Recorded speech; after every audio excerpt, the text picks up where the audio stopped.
नमस्कार। आज हम बात करने वाले हैं योग पर और खास तौर पर अंतर्राष्ट्रीय योग दिवस पर। नमस्कार। हाँ, हमारे पास एक काफी विस्तृत वीडियो रिपोर्ट है जो योग के कई पहलुओं को देखती है। बिल्कुल।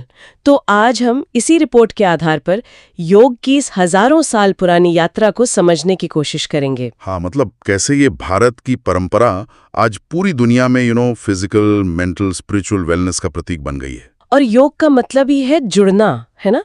तन, मन और प्रकृति का जुड़ाव। सही कहा। ये सिर्फ कसरत नहीं है, इसकी जड़ें तो बहुत गहरी हैं, सिंधु घाटी सभ्यता तक जाती हैं।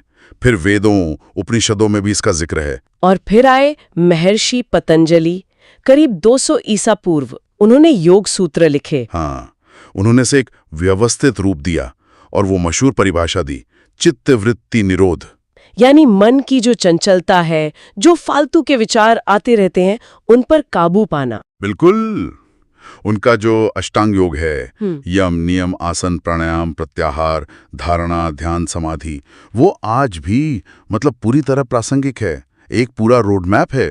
फिर मॉडर्न टाइम्स में स्वामी विवेकानंद जैसे गुरुओं ने इसे पश्चिम तक पहुंचाया। हाँ, उन्होंने योग और भारतीय अध्यात्म को दुनिया के सामने रखा, एक तरह से वैश्विक मंच दिया। और इसी वैश्विक स्वीकृति का एक बड़ा पड़ाव आया 2014 में। हाँ, जब प्रधानमंत्री नरेंद्र मोदी ने संयुक्त राष्ट्र महासभा में अंतर्राष्ट्रीय योग दिवस का प्रस्ताव रखा। और वो प्रस्ताव जिस तेजी से और जितने जबरदस्त समर्थन से पास हुआ, वो तो कमाल ही था। बिल्कुल।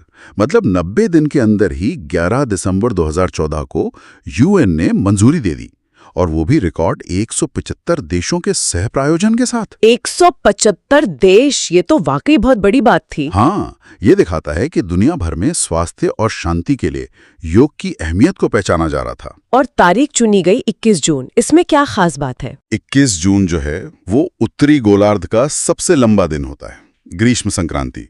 अच्छा। तो प्रतीकात्मक रूप से ये दिन जीवन, रोशनी, ऊर्जा से जुड़ा है, और आध्यात्मिक नजरिए से भी इसे काफी ऊर्जावान माना जाता है। हाँ। तो योग अभ्यास के लिए दिन चुना गया। और पहला अंतर्राष्ट्रीय योग दिवस 2015 में दिल्ली में राजपथ पर मनाया गया था, बहुत बड़े स्केल पर। हाँ, उसने तो गिनीज रिकॉर्ड भी बनाया था। हाँ। तब से हर साल एक नई थीम के साथ मनाया जाता है। हाँ, ये थीम्स भी काफी इंटरेस्टिंग होती है, जैसे सद्भाव और शांति के लिए योग, स्वास्थ्य के लिए योग। और एक बार थीम थी पर्यावरण के लिए योग या क्लाइमेट एक्शन।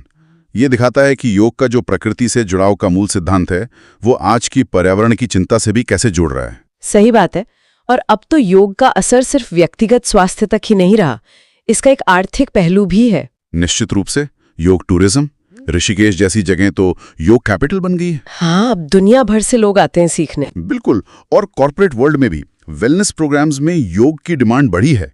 योग ट्रेनर्स के लिए कितने सारे अवसर बन गए हैं। तो कुल मिला के हम ये कह सकते हैं कि योग सिर्फ आसन या प्राणायाम नहीं है। नहीं, बिल्कुल नहीं। ये भारत की एक अनमोल सांस्कृतिक विरासत है, एक पूरी जीवन शैली है जिसने दुनिया भर में स्वास्थ्य, शांति और यहाँ तक कि अर्थव्यवस्था पर भी गहरा असर डाला है। हाँ, ये हमें खुद से, दूसरों से और अपने आसपास की प्रकृति से जोड़ता है। तो चलिए जाते जाते श्रोताओं के लिए एक सवाल छोड़ जाते हैं।